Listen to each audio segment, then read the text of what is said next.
In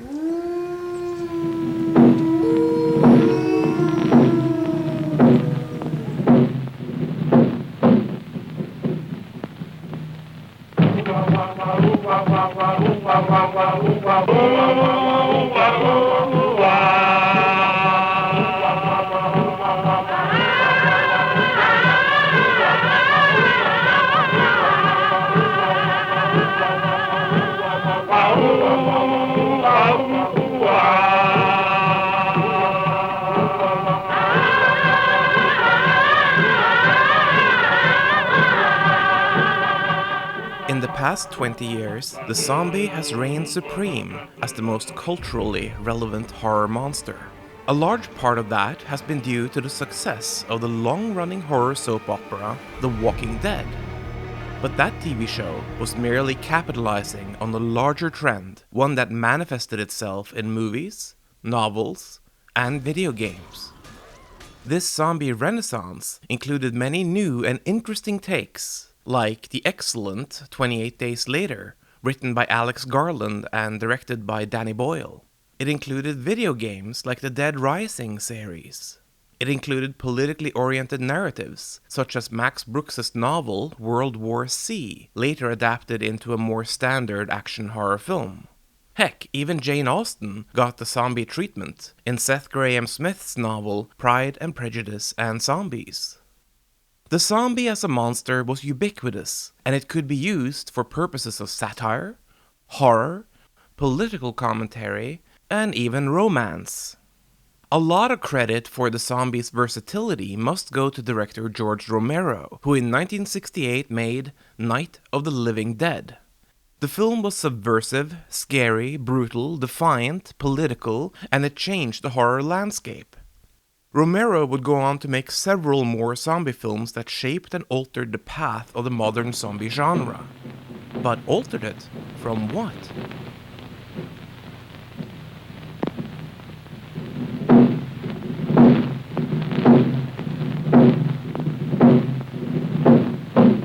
The zombie film has a history that predates George A. Romero's transformative film.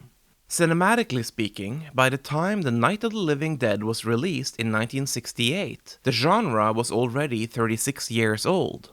The very first zombie film was 1932's White Zombie. Directed by Victor Halperin, it was an independent production made on a low budget. Its only star, Bela Lugosi, had become a household name 1 year prior in Dracula. I am Dracula. White Zombie, as the first zombie film, set the stage for other films that followed. There were the blank-eyed stares, the zombies performing manual labor, and the evil master controlling them all. But these things weren't the inventions of White Zombie's screenwriter, Garnett Weston. The script took inspiration from multiple sources, including from a play named Zombie, from the 1929 novel The Magic Island by William Seabrook, and most of all, from Haitian folklore. While the zombie we know today is usually portrayed as a raging, mindless husk hell-bent on eating your brains, the original Haitian zombie was steeped in the tragic history of a people taken from their native lands and used as slaves. Instead of rising from the grave on their own, or mutating from a virus, the original zombie was raised magically by a master and used, as seen in White Zombie, for manual labor that is considered just too damn brutal for anyone afforded the value of personhood. The conclusions drawn between this story trope and actual history are as obvious as they are painful. Zombies originally reflected and mirrored cultural pain on a profound level. They were dead men walking, unable to break away from cruel masters, doomed to a lifeless existence without any will of their own. Now, of course, the Haitian mythology is incredibly complex, more so than is reflected in the film White Zombie, or in most of the films that followed in its wake.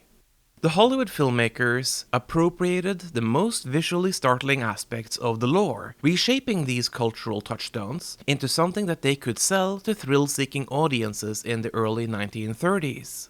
And they were quite successful at it. Bela Lugosi's villainous zombie master haunts the heroes, poisons female lead Madge Bellamy on her wedding night, and then resurrects her with his necromancy prowess. In the end, Lugosi is knocked out. He loses control of his zombies, and when he's finally killed, Bellamy reawakens to kiss her beloved. The film is obviously very low budget, and it doesn't have the finesse or style of contemporary horror films from the likes of Todd Browning, James Whale, and Edgar Ulmer. Yet, White Zombie has its fans, including one particular heavy metal band that adopted the name for themselves. The success of the film led to Victor Halperin and his producer brother Edward making a follow-up. Revolt of the Zombies came out 4 years later in 1936. The film moves the action to Indochina, specifically to Angkor Wat in Cambodia. Bela Lugosi's eyes make appearances throughout, used as archive footage from White Zombie, but is otherwise not seen in the picture. The film repeated several of the tropes from its predecessor, including the zombie master trying to gain control of a beautiful woman by using voodoo powers. In this case, it is protagonist Dean Jagger who discovers the power to make people into zombies, and then uses it first on Cambodian natives, and then on a woman who's chosen another man. Sympathetic guy, that one. Revolt of the Zombies wasn't a big hit, but soon enough, bigger and better zombie films followed. Incidentally, the Boris Karloff film, The Walking Dead, also released in 1936, was not a zombie film. In this story, Karloff is raised from the dead after an execution, but he remains in control of his own faculties, so despite the title, this is not technically a zombie film. If we were to count it as such, the floodgates would open, and we'd have to list Frankenstein as a zombie too. Madness would ensue. The comedy The Ghostbreakers from 1941 and the low-budget monogram thriller King of the Zombies did add to the subgenre. King of the Zombies, in fact, introduced a Nazi to the proceedings.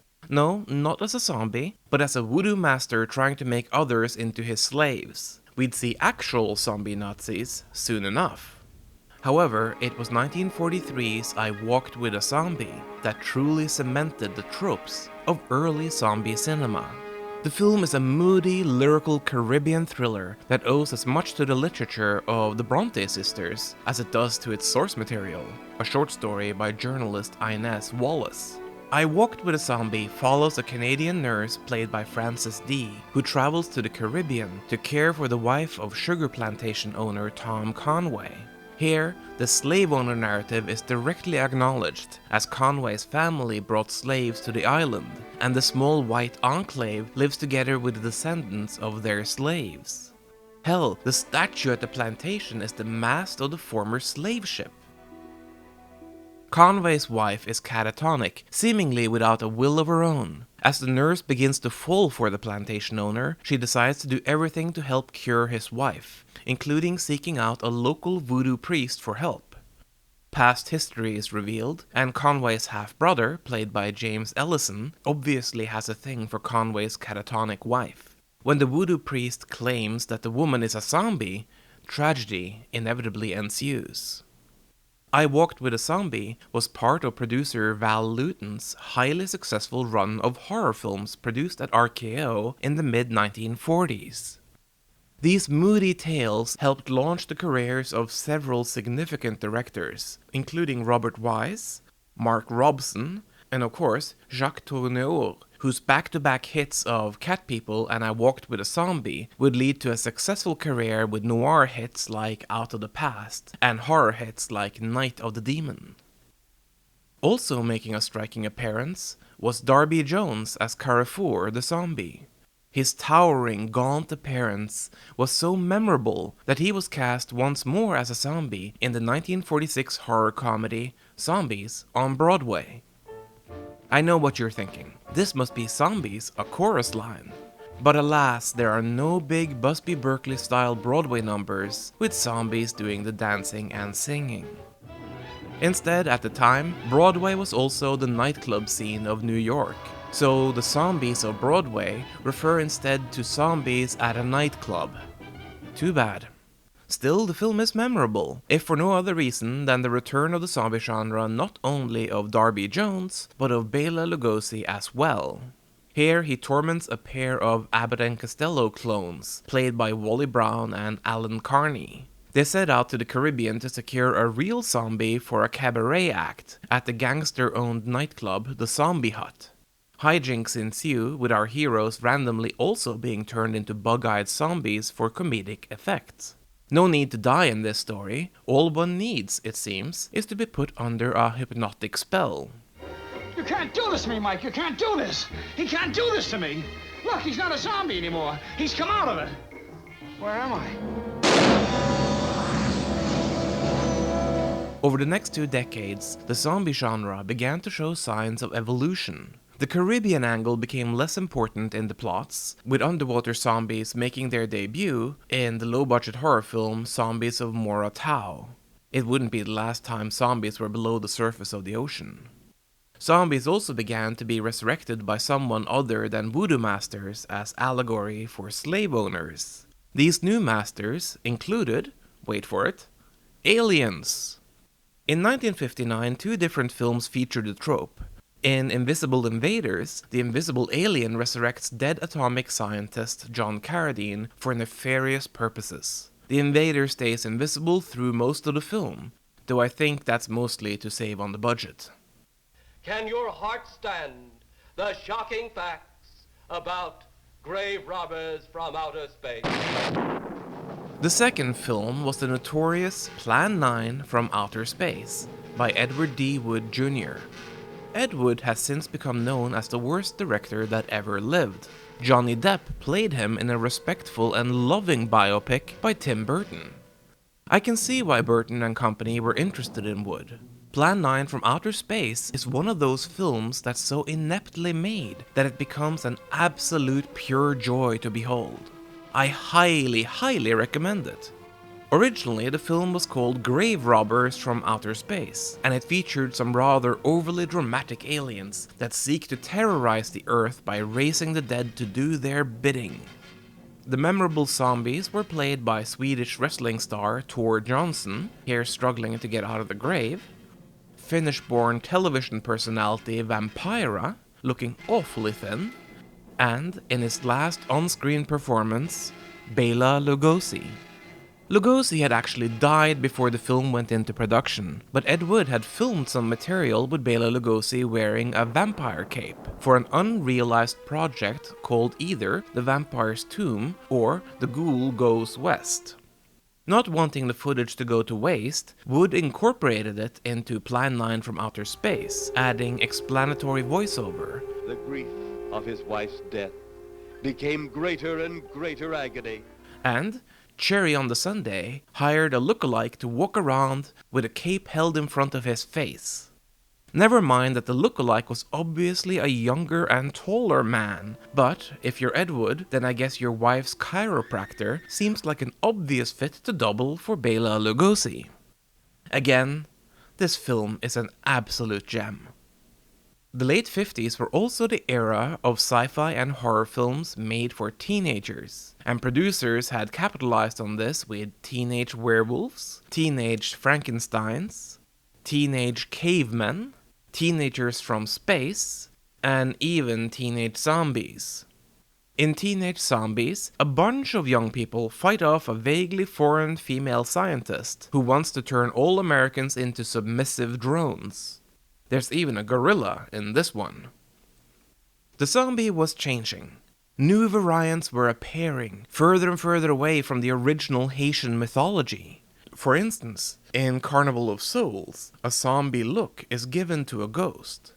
In Italy, a muscle-bound peplum film included zombies. Roma contra Roma is basically a swords and sandal mashup with the undead. It was released as War of the Zombies in the US. And in 1966, we got actual Nazi zombies in The Frozen Dead. Though it was more like a threat of Nazi zombies, the zombies never actually get to resurrect. It's a bit of a disappointing film. The Nazi zombie genre would become its own popular subgenre within zombie movies, with everything from low-budget shockers like Shockwaves, Euro-pudding productions like Oasis of the Zombies, Norwegian splatter comedies like Dead Snow and its sequel, and eventually even big-budget studio films like Overlord. Indeed, the zombie was changing dramatically. One last gasp before the final change came in 1966 with The Plague of the Zombies, a particularly strong Hammer film that delved into the trope of zombies as slaves. The story concerns a small town in the 1860s where our heroes Andre Morell and Brooke Williams discover that a local landowner, played by John Carson, has returned from Haiti with more than just riches. He's also come back with a zombie workforce, and terror ensues. The Plague of the Zombies is effective. It is also old-fashioned. Hammer Films became a top-tier horror studio by delving into British nostalgia for the glory days of the Empire, with stiff upper-lipped heroes fighting off dangerous enemies, often represented by foreign villains, as seen in 1959's The Mummy. While The Plague of the Zombies is entertaining, it was also passé, even back in 1966 when it was released. This focus on the past would soon hamper the success of Hammer Studios, but for now, The Plague of the Zombies was a final hurrah for the classic zombie movie. Then, 2 years later, Night of the Living Dead changed everything. There were no masters. The threat wasn't vaguely foreign. The hero wasn't even white, and the social critique was ramped up to 11. New concepts introduced included the zombie rising on their own, eating flesh, and being an analog for how disease spreads through a population. After this, there was no real way for the old zombie genre to return, nor was there any need for it. The genre had evolved.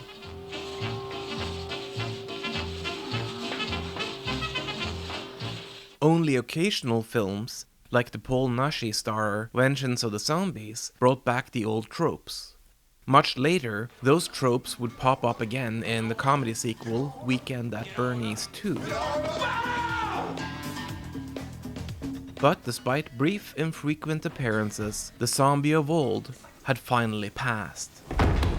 And the new living dead had risen.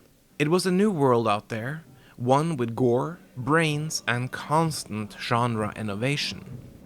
Yet it does us well to remember where the zombie came from the pre-Romero movies, and before that, from the troubled past of Haitian suffering and the collective trauma of an entire people. It is no wonder then that the zombie is such a great and scary barometer of cultural exploration, for it captures the history and the darkness of ancient sins, resurrecting them from the grave and coming back to the living for vengeance through memory.